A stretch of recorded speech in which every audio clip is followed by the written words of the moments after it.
and I'm here with my special guest, Moonwalker Swizz. What's going on, man? Yo. It's your boy. Appreciate you for coming and kicking in with me today. For sure. You gave me the invite, so I said, why not? Let's do it. Definitely. Let's do it. So what's going on? You dancing on everyone? You got the music going on? You know what I mean? What's going on? Talk to me, man. Oh man, it's right now. I'm just letting everything that's in my mind come out. I mean, so a lot of people who don't know me, don't know about all the talent that I've had and been honing.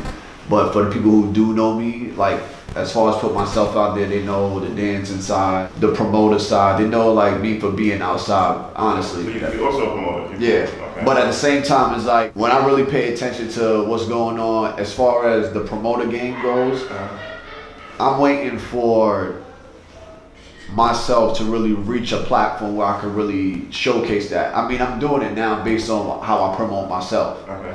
But you want to talk about like throwing parties, like my right hand man, my best friend right here, Dre, like me and him was doing that when we was in high school. Yeah. Throwing big parties, flyers and all stuff like that. But then I started to pay attention to people that I know that are still in it. I'm sitting there like, yo, to me at least, you've been doing this so long, like you should rather have a business, you should be some type of millionaire, you should be rubbing shoulders with a lot of people that will put you in a position to be better. But I'm just looking at it where it's like, it don't look like enough. So, because it's just like, if you just doing it just for the sake of, being a socialite, it's like, yo, you missing, like you missing all the benefits to what you're supposed to really be doing. And that's why I say like, From time to time, I see you with a couple of artists like Cameron and Fab, and you be in the area of where they are. Do you get a chance? Do you ever get a chance to work them, or just how that works? Alright, for me, like I said, my promotional skills. Okay. You see what I'm saying? For me, I rub shoulders, get the information, and build relationships. I've been told for a long time that relationships are better than money. So my situation right now is to create that wealth for relationships. So for me, when I meet people, I know how to carry myself. I'm very strategic and I'm very aware to what's going on. So for the most part, it's like when I step to you, it's love from the beginning, it's love from the end, and we're gonna leave it like that. All right, the name Moonwalker Swizz, how'd you get that name? The way it all came together, shout out to my boy Rodney and John down in Texas. One day, like we was all cracking jokes and we was just chilling, and my homeboy John, older brother Rodney, was like, yo, you look like Swizz Beatz. Like he was cracking jokes, he was joking. When I first met you, I was like, yo, they said Swizz Beatz. I did that when you was Swizz Beatz. I was like, Swizz Beatz. So he's like, yo, you look like Swizz.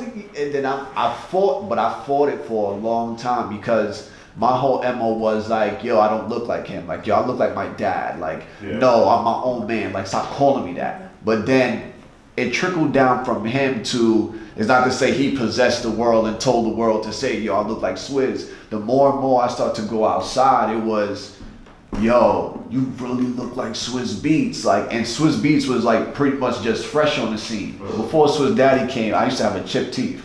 So it started off as Swizz teeth. That's what my homeboy Rodney used to call me. So then as I grew, people started to see me, it just became Swizz. So after that, hold on. Yeah, you just said, yo, fuck the interview. Yo, bro, right back. I'm doing an interview right now. Facts. Sorry for the interruption. That was my good friend JR. Yeah, like, man, listen. If this is gonna work for me and I'm gonna make it work for me, let's take advantage. So God rest his soul, Michael Jackson. He's one of my greatest inspirations that God ever created. And one day I was playing Moonwalker, and I said to myself, like, yo, this is all a game. Like, that's how I looked at just life or the industry in itself. Like, yo, this is all a game.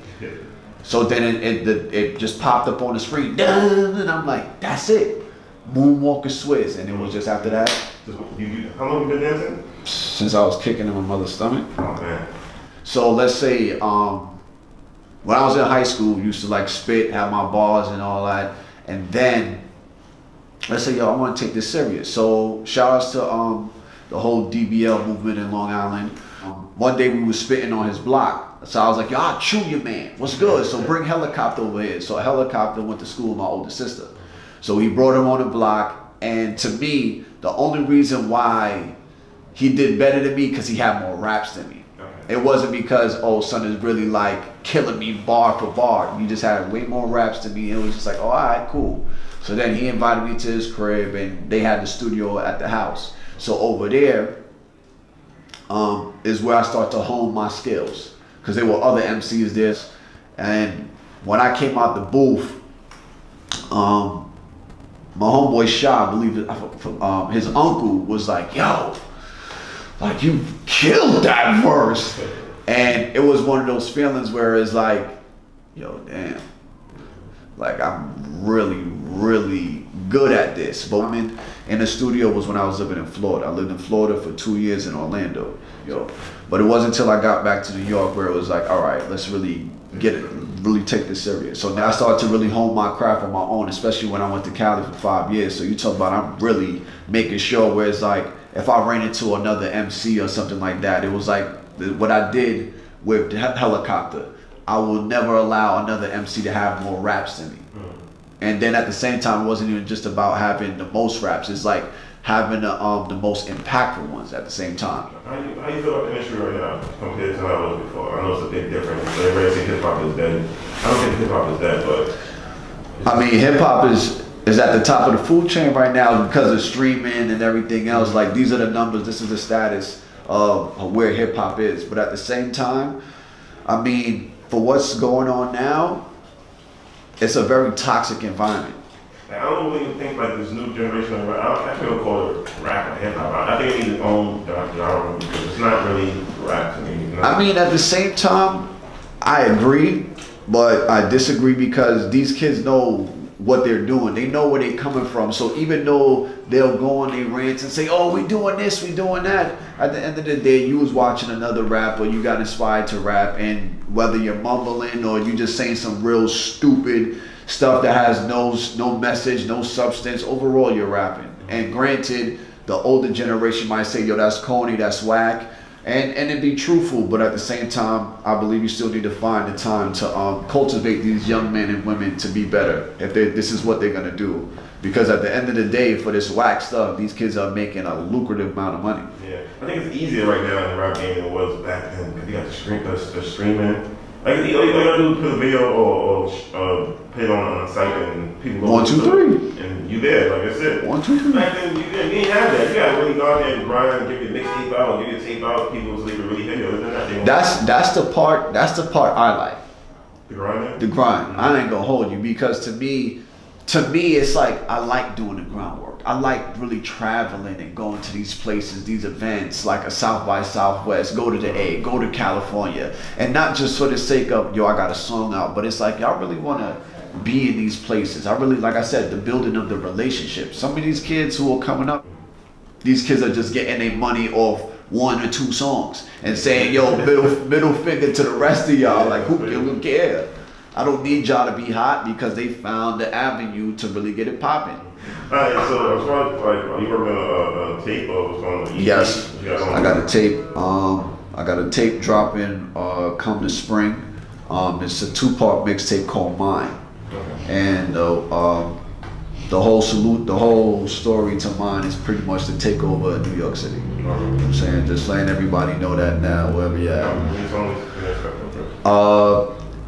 At first, it was a 24 mixtape track, but shout out to my son Johnny Handsome. Shout out to the whole TG Money. My son Johnny Handsome was like pretty much, he told me something that I knew. And so he just pretty much refreshed me to the information. It was like, yo, these people have short attention spans.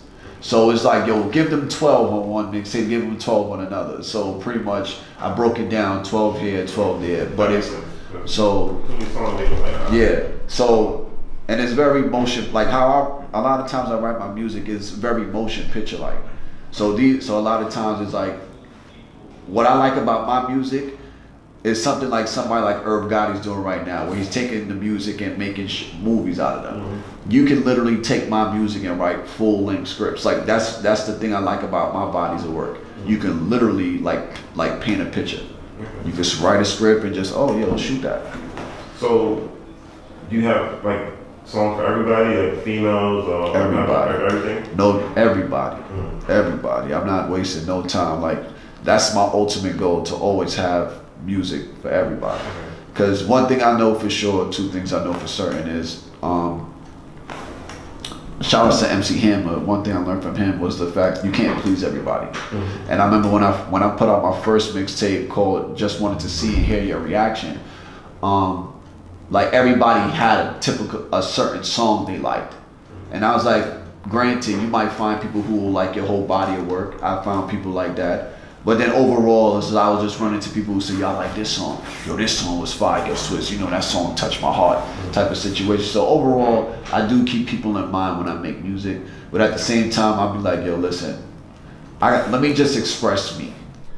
So if what I believe in separates me from everybody, at least I know my lane is settled.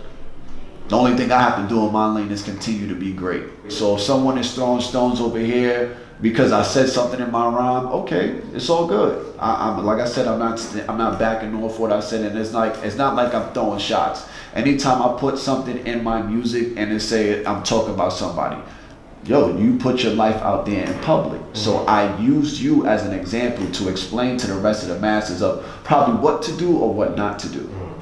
It's the drive and ambition of someone who wants to make sure he and everything that he's attached to is successful.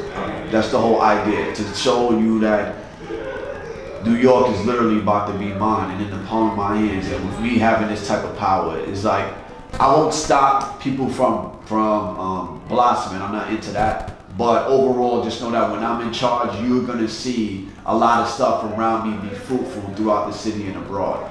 So. All right. You mentioned you have a track on Kai Baby come out.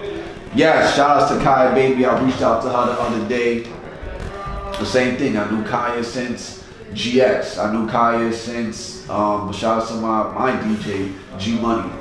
They're family members, so I knew Kaya for a long time. Kaya been doing what she do for as long as I can remember. So okay, man. I see that you have a podcast now. That's going on, but nah. Shout outs to Battlefest. All right. So I'm working with my homeboy Reed to create a media outlet for dancers. So you see how for strictly dancers. So you see how Everyday Struggle with Joe Budden and stuff like that, and they would tackling all the stuff that were happening currently within hip hop or pop culture. Pretty much we're doing the same thing, but with the dance communities. More Than Dancing on IG, Moonwalker Swizz on Twitter, SoundCloud, and YouTube. And shout out to my homeboy DJ G Money. Make sure you follow him on all his platforms. DJ G Money 156 for sure. Shout out to my son Johnny Handsome. Make sure you follow him on all his platforms. Johnny Handsome. He's a part of the union. Shout out to my homeboy Lennox, DJ Lennox. I mess with all the DJs. I'm telling y'all this for a reason. Y'all need to have great relationships with the DJ. And shout outs to Queens, shout outs to Brooklyn, shout outs to my peoples in Florida, Cali, what's up, E.T. Vega, Ray, and above all, I want to thank my Lord and Savior Jesus Christ. Thank you to New Hub, thank you to DTF Radio, and everybody affiliated with these movements. Shout outs to y'all. Let's continue to have fun and let's continue to push the culture forward in light, love, and positivity. Do it. You already know this boy L. You Hope Live. Next Saturday we'll be in the building. Stay locked, don't go nowhere. Hopefully I have Nathia G and DJ Young Prince in the building with us. And like I said, I appreciate you for coming picking with us. Likewise. Moonwalker Swizz himself is here. Yo, that's right. But yo, oh yeah, shout outs to Boom Shats. Yeah, Uncle Eli Paul 6, what's up? Come on. Oh damn, I can't even